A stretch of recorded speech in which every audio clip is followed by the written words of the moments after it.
ಸಮಸ್ತ ಕೇಳುಗರಿಗೆ ಓದುವ ಪ್ರೀತಿಗಾಗಿ ಯೂಟ್ಯೂಬ್ ಚಾನಲ್ಗೆ ಸ್ವಾಗತ. ಮೃತ್ಯು ಮುಖದಿಂದ ಮುಕ್ತಿ. ಒಮ್ಮೆ ಸುಬ್ಬಣ್ಣನವರಿಗೆ ಕಾಯಿಲೆಯಾಯಿತು. ಏನೋ ಆಲಸಿಕೆಯಿಂದ ಸ್ವಲ್ಪ ಜ್ವರ ಬಂದಿದೆ ಎಂದು ಸುಬ್ಬಣ್ಣನವರು ತಾತ್ಸಾರ ಮಾಡಿ ಎಂದಿನಂತೆ ತಮ್ಮ ಸ್ನಾನಾಹಿಕಗಳಲ್ಲಿ ನಿರತರಾಗಿದ್ದರು. ದಿನದಿನಕ್ಕೆ ಕ್ರಮೇಣ ಜ್ವರ ಏರುತ್ತಾ ಹೋಯಿತು. ಕಾಯಿಲೆ ಉಲ್ಬಣಿಸಿ ಹಾಸಿಗೆ ಹಿಡಿಯುವಂತಾಯಿತು. ಜ್ವರ ಬಂದಿರುವಾಗ ತಣ್ಣೀರಿನ ಸ್ನಾನ ಬೇಡ ಎಂಬ ಲಕ್ಷ್ಮದೇವಮ್ಮನ ಮಾತು ಸುಬ್ಬಣ್ಣನವರ ಲಕ್ಷ್ಯಕ್ಕೆ ಬರಲಿಲ್ಲ. ಜ್ವರ ಉಲ್ಬಣಿಸುತ್ತಲೇ ಆಕೆ ಕಂಗಾಲಾದರು. ತುಂಬಿದ ಸಂಸಾರಕ್ಕೆ ಏಕಮಾತ್ರ ಆಧಾರವಾಗಿದ್ದ ಸುಬ್ಬಣ್ಣನವರು ಹಾಸಿಗೆ ಹಿಡಿಯುತ್ತಲೇ ಆ ಗೃಹಿಣಿಗೆ ದಿಕ್ಕು ತೋಚದಂತಾಯಿತು. ಸ್ವಲ್ಪ ವಯಸ್ಸು ಬಂದಿದ್ದ ಗಂಡು ಮಕ್ಕಳು ಪರಸ್ಥಳದಲ್ಲಿ ವಿದ್ಯಾಭ್ಯಾಸ ಮಾಡುತ್ತಿದ್ದರು. ಮನೆಯಲ್ಲಿದ್ದವರೆಲ್ಲ ಪಾವು, ಅರೆಪಾವು, ಚಟಾಕು. ಏನಾದರೂ ಹೆಚ್ಚು ಕಡಿಮೆ ಆದರೆ ತನ್ನ ಗತಿಯೇನು? ಈ ದೊಡ್ಡ ಸಂಸಾರಕ್ಕೆ ದಿಕ್ಕ್ಯಾರು? ಅವರು ಕರ್ತವ್ಯ ಮೂಢರಾಗಿ ಗಂಡನ ಹಾಸಿಗೆಯ ಬಳಿ ಮೂಕರೋದನೆದೊಡನೆ ಕುಳಿತು ಬಿಟ್ಟರು.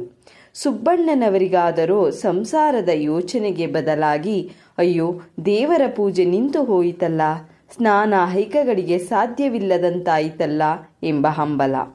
ಒಂದು ದಿನ ಈ ಯೋಚನೆಯಿಂದ ಅವರ ಮನಸ್ಸಿಗೆ ತುಂಬ ಕಿರಿಕಿರಿಯಾಗಿದೆ. ಅವರು ಮಡದಿಯನ್ನು ಕುರಿತು ಮಡಿಯಿಟ್ಟು ಸ್ವಲ್ಪ ರಾಮಾಯಣವನ್ನಾದರೂ ಓದುತ್ತೀಯಾ? ಕೊನೆಗಾಲದಲ್ಲಿ ಸ್ವಲ್ಪ ರಾಮನಾಮವಾದರೂ ಕಿವಿಗೆ ಬೀಳಲಿ ಎಂದರು. ಗಂಡನ ಈ ಮಾತನ್ನು ಕೇಳಿ ಲಕ್ಷ್ಮೀದೇವಮ್ಮನಿಗೆ ಜಂಗಾಬಲವೇ ಹುಡುಗಿ ಹೋದಂತಾಯಿತು. ಯೋಚನಾಶೂನ್ಯರಾಗಿ ಅವರು ಸುಮ್ಮನೆ ಕುಳಿತು ಬಿಟ್ಟರು. ಸ್ವಲ್ಪ ಕಾಲವಾದ ನಂತರ ಸುಬ್ಬಣ್ಣನವರಿಗೆ ಏನು ತೋಚಿತೋ, ರಾಮಣ್ಣ ಭಾವನಿಗಾದರೂ ಹೇಳಿ ಕಳುಹಿಸಿದರೆ ಚೆನ್ನಾಗಿತ್ತು ಎಂದರು. ಈ ಮಾತಿನಿಂದ ಲಕ್ಷ್ಮೀದೇವಮ್ಮನಿಗೆ ಕಾರ್ಗತ್ತಲೆಯಲ್ಲಿ ಮಿಂಚು ಹೊಳೆದಂತಾಯಿತು. ತನಗೇಕೆ ಇದು ಮುಂಚೆಯೇ ಹೊಳೆಯಲಿಲ್ಲ ಎಂದು ಅವರು ಕಳವಳಿಸಿದರು. ಚೆನ್ನಮ್ಮನಾಗತಿಹಳ್ಳಿಯಲ್ಲಿ ರಾಮಣ್ಣನವರು ವಾವೆಯಲ್ಲಿ ಸುಬ್ಬಣ್ಣನವರಿಗೆ ಭಾವನಾಗಬೇಕಷ್ಟೇ.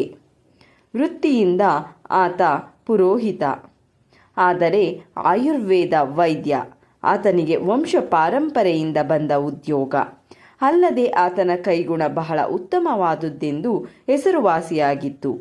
ವೈದ್ಯ ವಿದ್ಯೆಯನ್ನು ಆತ ಹೊಟ್ಟೆಪಾಡಿಗಾಗಿ ಬಳಸುತ್ತಿರಲಿಲ್ಲ.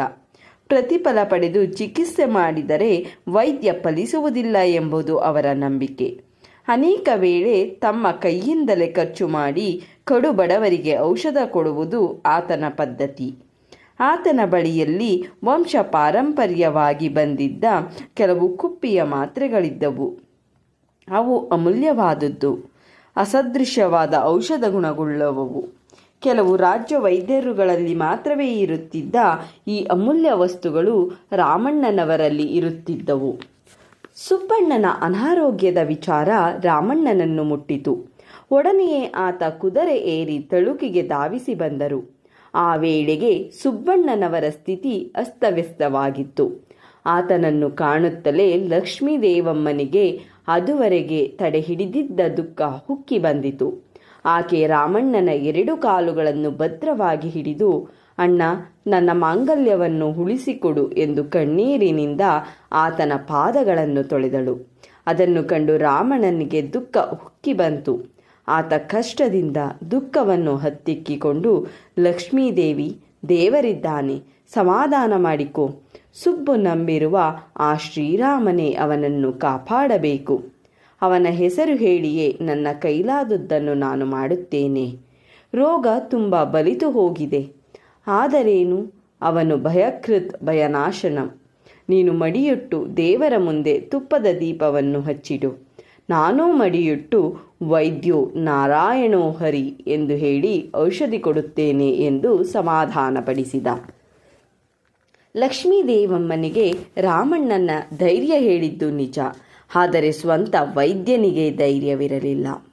ರೋಗ ಅಷ್ಟು ಉಲ್ಬಣಿಸಿತು. ನಾಲಿಗೆಯ ಮೇಲೆ ದೋಷ ಮೂಡಿತ್ತು. ನಾಡಿಯ ಬಡಿತ ಕ್ಷೀಣವಾಗಿತ್ತು. ರಾಮಣ್ಣ ದೇವರ ಮೇಲೆ ಭಾರ ಹಾಕಿ ತನ್ನ ಕುಪ್ಪಿಯ ಮಾತ್ರೆಗಳನ್ನು ಒಂದನ್ನು ಹೊರತೆಗೆದು ಅದನ್ನು ಸಾಣೇಕಲ್ಲ ಮೇಲೆ ತೇದು ಸುಬ್ಬಣ್ಣನವರ ನಾಲಿಗೆ ಮೇಲೆ ತೀಡಿದ. ಅದನ್ನು ನೀರಿನಲ್ಲಿ ಹಾಕಿ ಆತನಿಗೆ ಕುಡಿಸಿದ. ಅರ್ಧ ಹೊಟ್ಟೆಯೊಳಗೆ ಹೋಯಿತು, ಉಳಿದರ್ಧ ಹೊರಕ್ಕೆ ಬಂದಿತು. ರಾಮಣ್ಣ ರೋಗಿಯ ಪರಿಸ್ಥಿತಿಯನ್ನು ಕಣ್ಣಲ್ಲಿ ಕಣ್ಣಿಟ್ಟು ಗಮನಿಸುತ್ತಾ ರೋಗಿಯ ಪಕ್ಕದಲ್ಲೇ ಕುಳಿತಿದ್ದ ಲಕ್ಷ್ಮೀದೇವಮ್ಮನು ದೇವರ ಮುಂದೆ ತುಪ್ಪದ ದೀಪವನ್ನು ಹಚ್ಚಿಟ್ಟು ನಮಸ್ಕಾರ ಮಾಡಿ ತಾನು ಹಾಸಿಗೆಯ ಬಳಿ ಕೂತಳು. ರಾಮಣ್ಣ ಸುಬ್ಬಣ್ಣನವರ ನಾಡಿಯನ್ನು ಹಿಡಿದು ನೋಡುತ್ತಾ ಅವರ ಮುಖವನ್ನೇ ನೆಟ್ಟ ನೋಟದಿಂದ ನಿರೀಕ್ಷಿಸುತ್ತಾ ಕುಳಿತರು. ಗುಡ್ಡೇಹಳ್ಳಿಯ ತಿಪ್ಪಯ್ಯನಂತೂ ಆ ದಿನ ಊಟಕ್ಕೂ ಹೋಗದೆ ತಮ್ಮನ ಪಕ್ಕದಲ್ಲಿಯೇ ಕುಳಿತು ಬಿಟ್ಟಿದ್ದ.